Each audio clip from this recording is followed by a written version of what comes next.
Okay. Um, yeah, so the cut right there, you can kind of see it, lines up perfectly with the glasses. That's what cut me, was the glasses. And it surprised me that they didn't break and go into my eyes and all that. I mean, these glasses are tough, and I got a brand new set because of that other set. I was on warranty. It surprised me. Excuse me. Yeah, it surprised me. But yeah, they were all brand new and nice.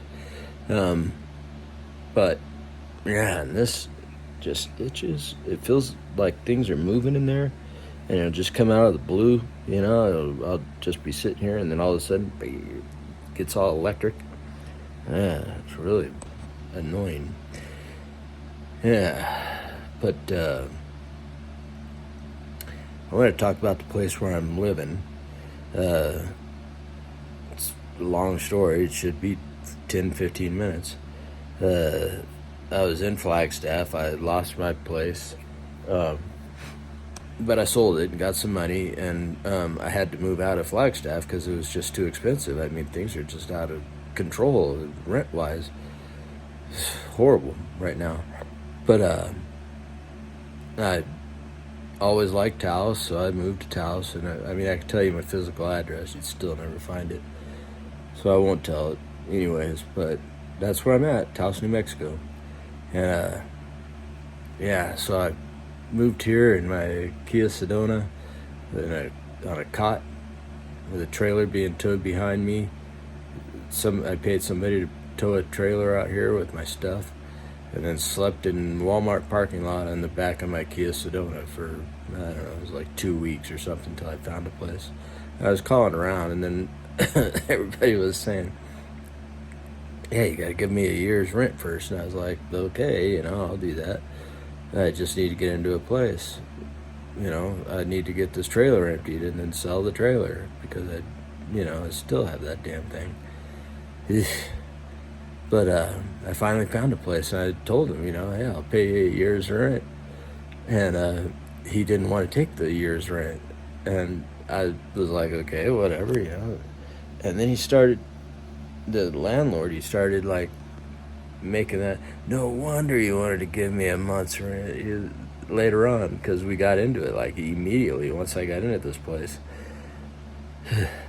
Too, I mean, these people are weird, and they're very maggot, and I called them weird long before Tim Walz was calling them weird, which he should have kept calling them weird, because they are weird. The conservatives, maggots, Republicans, they're weird fucking people. Ugh, horrible, horrible people. So anyways, yeah, the guy, the landlord, I mean, I was pissed. I was so fucking pissed. I couldn't sleep in the Walmart parking lot. I just lost my place. I had to move from Flagstaff. I loved Flagstaff. Yeah, but I thought I loved Taos because it was a lot. It reminded me a lot of Flagstaff back in the day. I was here in 92, I think it was, 93, somewhere around there, and it was a nice place. I used to remember walking through the fields, barking at the prairie dogs, and they're barking back at me, and regular dogs and horses. I'd buy carrots for horses and feed them on the way out there. It's just so badass. Big fields with trails. It was just so cool back then. And major thunderstorms, lightning.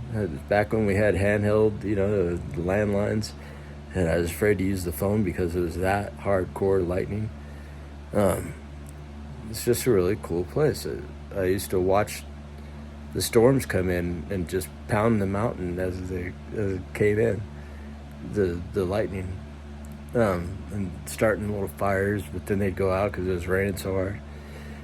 And lots of water everywhere. There's streams here. Really cool. That's cool. There's a lot of beauty to Taos, but there's a lot of bad things that happen in Taos also. It's a very bad place. I'm bummed that I moved here.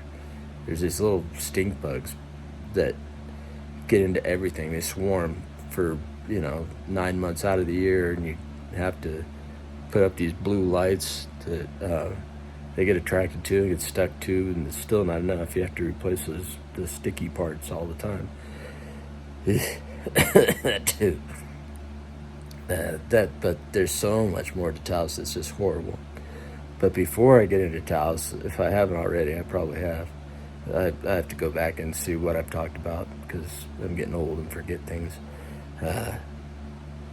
I found this place, and it was month to month, and I moved in, and it was cool. It's like I have roommates, but everybody, my place, it's got its own bathroom and a hot plate kitchen kind of thing that I can work with. Bedroom, living room. But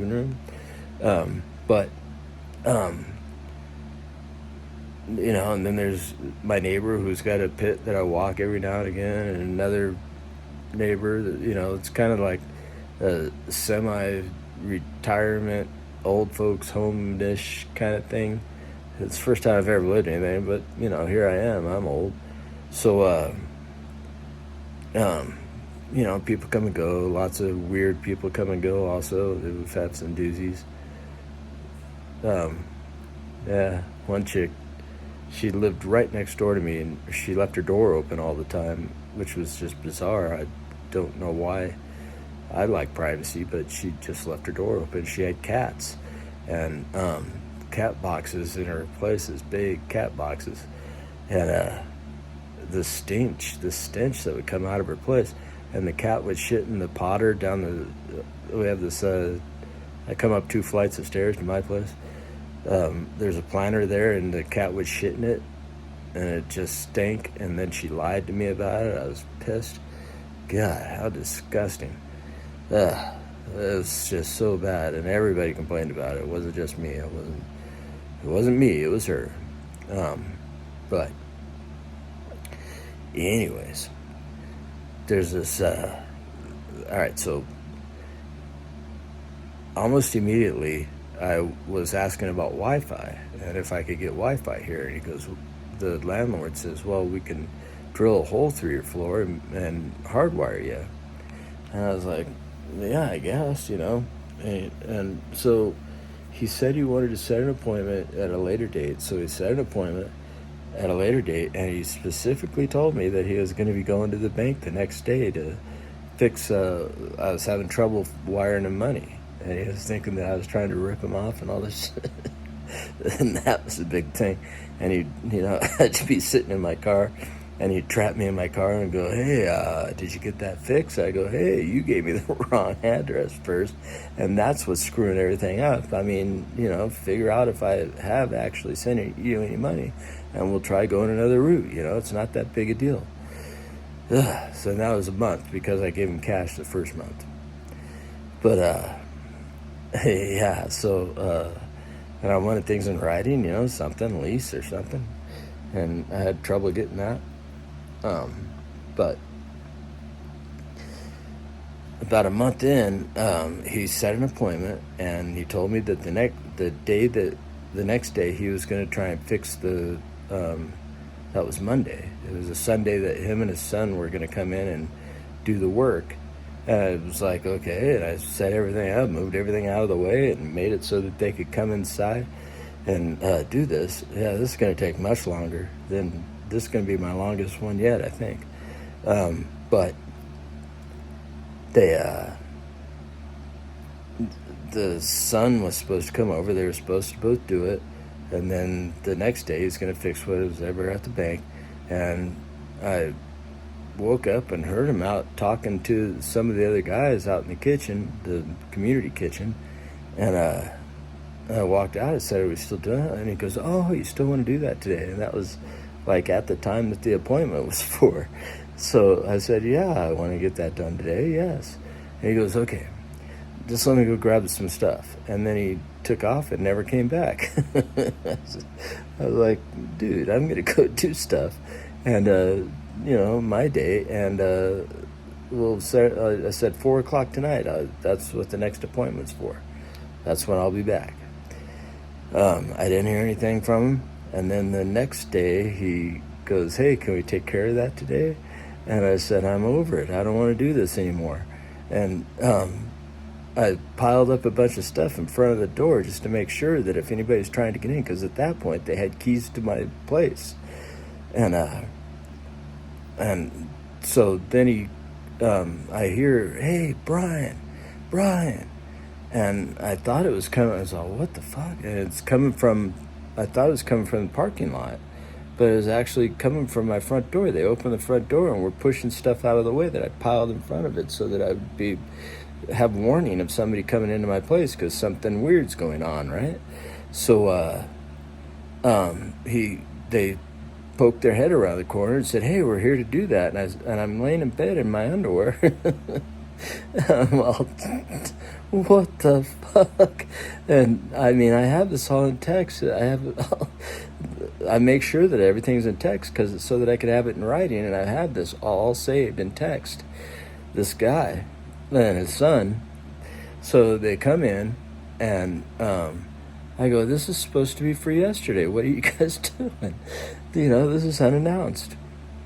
And they said, if we make an appointment, we have the right to come in anytime after that. We don't have to set another appointment. And at the time, I couldn't really articulate the thought, but I mean, everybody has a gun in this fucking town. Everybody.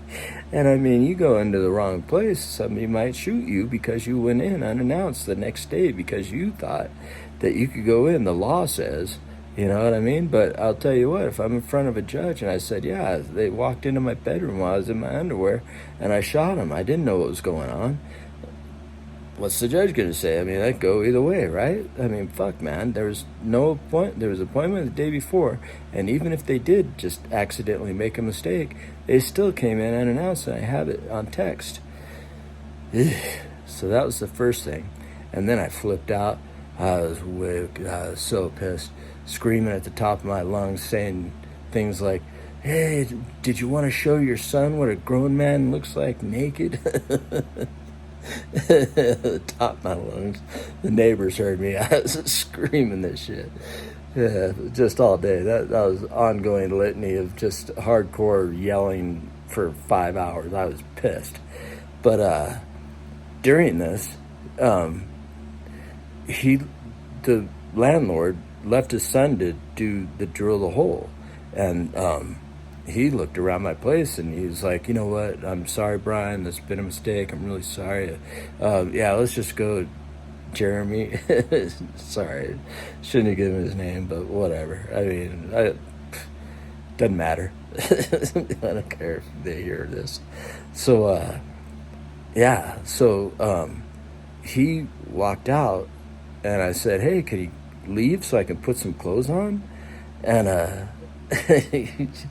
going to do this in two-parter because it just goes on. And he goes, no. And then immediately I thought, this guy's trying to check me out, whatever. He's got the hots for me. Why else? What's the other reason for refusing that? Anybody in their right mind would have not even waited for me to say that and just said, oh, hey, man, yeah, we're going to take off, get some clothes on, we'll come back. That's the right thing to do. That's the proper thing to do. But, I mean, so there's that. And, I mean, we got into it. And I told him straight to his face at that moment before Tim Walls that he was fucking weird. I told him that, the landlord. This is like a month after I moved in, I guess. Yeah. But, I mean, there's this other guy that's like 75 or something, skinny and pissed off. And, yeah, he was down there. There was all three of them. There's three people that on that day told me I had a 30-day notice and a 3-day notice and a week notice. And they were all down there. And, yeah, I'm going to end this video now because we're going on 15 minutes. And this third guy's going to go on for a while. And it's not going to be kid-friendly either. Yeah, this is some weird shit going on here.